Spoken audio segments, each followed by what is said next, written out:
एक गांव में मोहन नाम का एक मेहनती इंसान रहता था। कभी उसके पास भी खेत हुआ करते थे, पर अब वो बिल्कुल गरीब हो गया था। मजबूरन कभी उसे जो भी काम मिलता वो उसे कर लेता। कभी किसी के खेत में जाके खेती कर लेता, कभी जंगल से जाके लकड़ियाँ काट लाता और उसे बाज़ार में बेच देता। तो कभी किसी का फसल फल बाज़ार जाके बेच आता।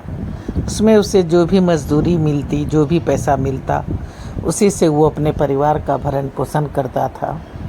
उसके परिवार में उसकी पत्नी, उसकी माँ और 2 बेटी थी। कमला और बिमला दोनों की बिल्कुल नहीं बनती थी। जब देखो दोनों लड़की लड़ाई झगड़ा करती रहती थी। दोनों के बीच लड़ाई झगड़ा चलता ही रहता। पिताजी दिन भर बाहर काम करते, थके मांदे घर आते, पर इन दोनों की चीख पुकार से आराम ही नहीं कर पाते। दादी और माँ दोनों को समझा समझा के थक गए थे। बेचारा बाप इन दोनों से परेशान होकर बाहर पेड़ के नीचे ही सो जाता। एक दिन वो शाम में उस पेड़ के नीचे सोया था, तभी उसके ऊपर एक पोटली आ गिरी।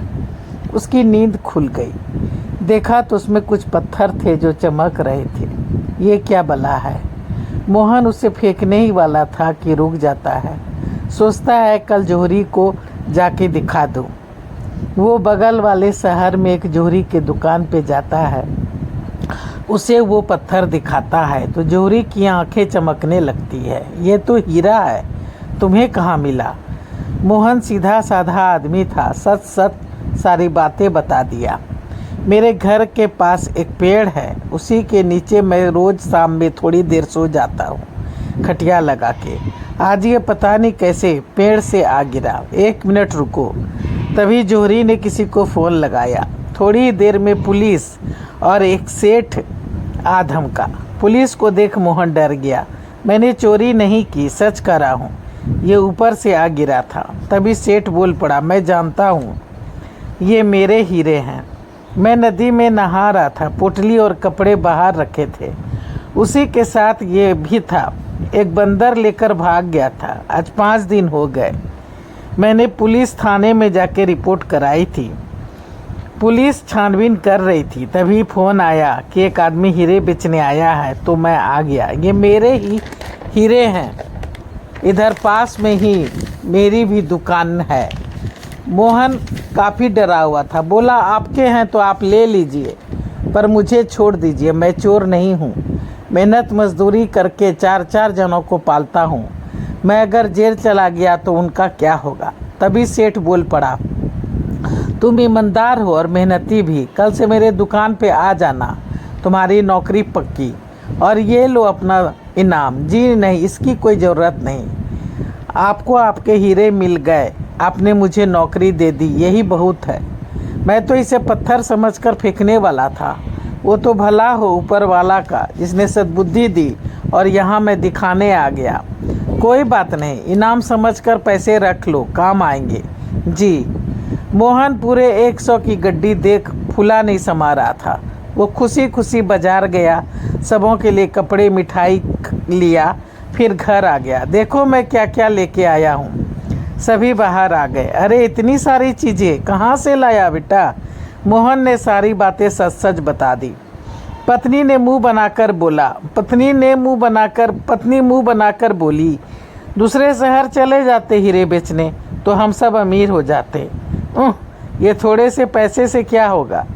दोनों बहनें भी फिर से झगड़ने लगी, ये मैं लूँगी, ये मैं लूँगी। मोहन नाराज होकर के फिर से बाहर आ गया। कुछ भी कर लो, इन लोगों के लिए कम ही पड़ जाता है। खुश तो होते ही नहीं। मेरी ईमानदारी की तो जैसे कोई कदर ही नहीं है। मोहन बड़बड़ाते हुए आया और खटिया पे सो गया। उस रात वो गुस्सा में था, खाना भी नहीं खाया। दूसरे दिन तैयार होकर के उस सेठ का पता खोजते खोजते उसके दुकान जा पहुंचा। सेठ उसे देखते ही खुश हो गया। आओ आओ मोहन, सबसे मिलो। यही है वो मोहन जिसकी वजह से हमें हमारे करोड़ों के हीरे वापस मिल गए। करोड़ों के? मोहन चौंक पड़ा। बाप रे बाप, तभी तो मेरी पत्नी को लोभ आ गया होगा मन में, जो ऐसा कह रही थी कि हम अमीर हो जाते। क्या सोचने लगे जी? कुछ नहीं। मैं क्या काम करूँगा? पूरे दुकान की साफ सफाई और आने वाले लोगों की आवागत, कभी बगल के दुकान से चाय नाश्ता ठंडा लाना होगा, यही सब। ठीक है, मैं कर लूँगा। महीने के पूरे 15,000 मिलेंगे और पर्व त्यौहार में 2 जोड़ी कपड़े और मिठाई भी। जी दीनू, इसे ले जाओ, काम समझा दो। जी मालिक, आओ। आज मोहन को काम करते हुए 2 महीने बीत गए थे। एक दिन मोहन घर जा रहा था कि एक बंदर उसके पीछे पड़ गया। शायद उसने उसके हाथ में केले देख लिए थे। मोहन ने कहा, ये केले चाहिए। अपने हाथ में लिए सारे केले उसने उस बंदर को दे दिए। ये चाहिए, ये लो। बंदर केले लेकर भाग गया। मोहन मुस्कुरा दिया, धन्यवाद दोस्त, तेरे ही कारण ये अच्छी सी नौकरी हमें मिल पाई है और मैं इज्जत के साथ अपना भरण पोषण कर रहा हूँ, अपने परिवार की देखभाल कर रहा हूँ। तो देखिए दोस्तों, कैसी लगती है मेरी ये छोटी सी कोशिश। बिल्कुल बच्चे की तरह मैंने ये कार्टून बनाया है। सीख रही हूँ, अभी अच्छे से सीखा नहीं है। अगर अच्छे से सीख लूँगी तो एक अलग चैनल बना करके कोशिश करूँगी कि फिर से वीडियो मतलब कार्टून वाला डाल सकूँ। तो देखिए, अगर अच्छी लगती है तो थोड़ा सा लाइक कर दीजिए, थोड़ा सा कोऑपरेट कीजिए। अब मैं अपनी वाणी को यहीं पे विराम देना चाहती हूँ। जय भोलेनाथ, हर हर महादेव।